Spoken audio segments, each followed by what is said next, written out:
Hi friends, આજે આપણે બનાવીશું રાજમા રેસીપી। તેના માટે મેં રાજમાને આખી રાત પલાળી રાખ્યા હતા અને હવે તેને 2-3 પાણીએ ધોઈને આપણે તેને બાફવા મૂકીશું।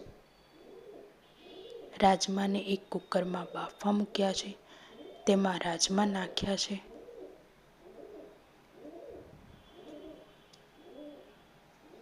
તેની અંદર હવે પાણી નાખીશું।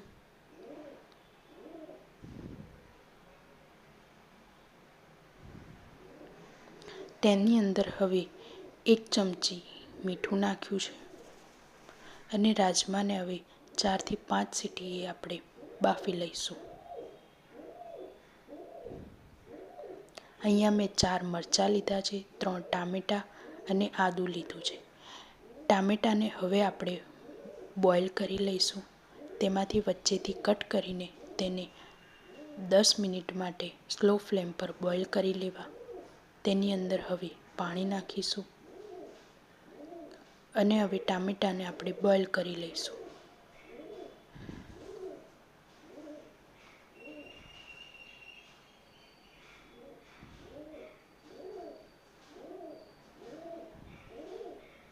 હવે અહીંયા 4 મરચાં લીધા છે અને આદું નાખ્યું છે। થોડું પાણી નાખીને આપણે તેની પેસ્ટ કરી લઈશું।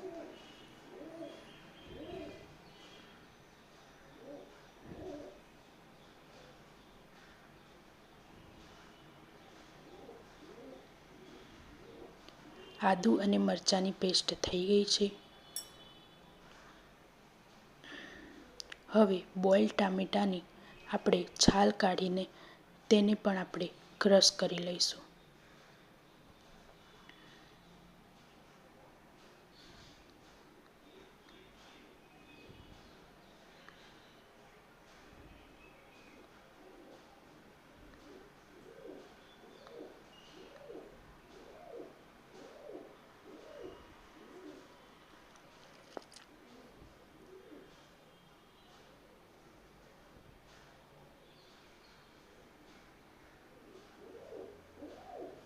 ટામેટાની પેસ્ટ કરી લઈશું।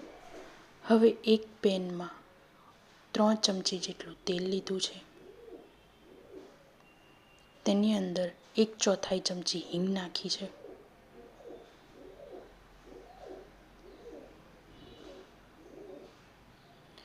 4 મરી નાખી છે, લવિંગ નાખ્યા છે 4, દાલચીની 4 નાખી છે અને ઇલાયચી નાખી છે।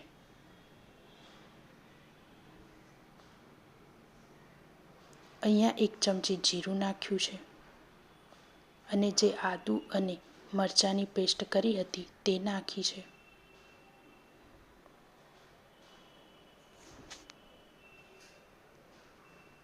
1 ચમચી કશ્મીરી લાલ મરચું પાવડર નાખ્યું છે। આ મરચું તીખું નથી, ખાલી કલર માટે છે।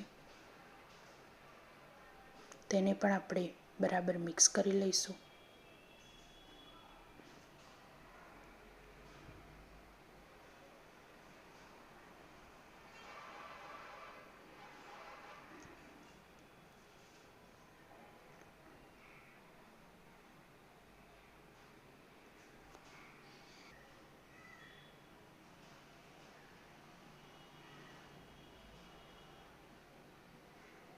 હવે તેની અંદર જે ટામેટાની પેસ્ટ કરી હતી તે નાખીશું।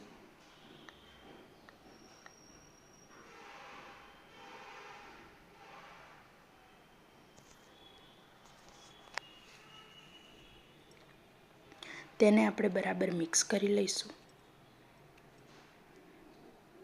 હવે તેમાં 1 ચમચી તીખું લાલ મરચું પાવડર, 1 ચમચી મીઠું, 1 ચમચી ધાણા જીરું પાવડર અને 1 ચમચી હળદર, તેને પણ આપણે બરાબર મિક્સ કરી લઈશું।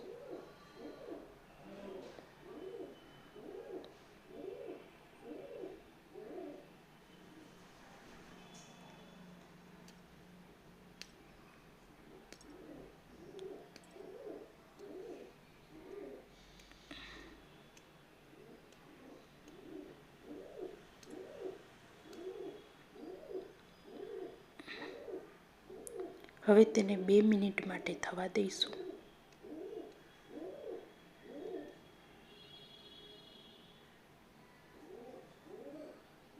2 મિનિટ બાદ તેમાં આપણે જે બાફેલા રાજમા હતા તે નાખીશું અને તેને પણ આપણે મિક્સ કરી લઈશું.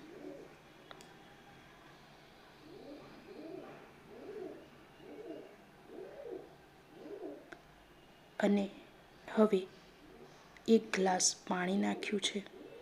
તમને જેટલો રસો જોઈતો હોય તેટલું પાણી નાખવું અને તેને હવે આપણે 10 મિનિટ સુધી થવા દઈશું.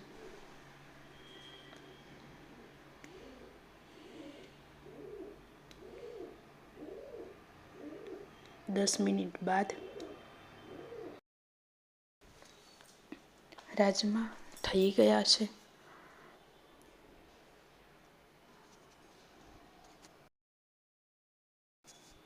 હવે તેની અંદર કોથમીર નાખીશું અને તેને પણ આપણે મિક્સ કરી લઈશું. રાજમા હવે થઈ ગયા છે.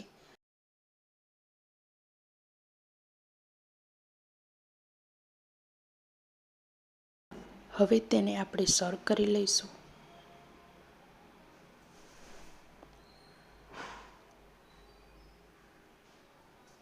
જો તમને મારી આજની રેસીપી ગમી હોય તો લાઈક, શેર અને સબસ્ક્રાઈબ જરૂર કરજો અને બેલ આઇકન પ્રેસ કરવાનું ના ભૂલતા. મારી આવનારી રેસીપી તમને મળી રહે.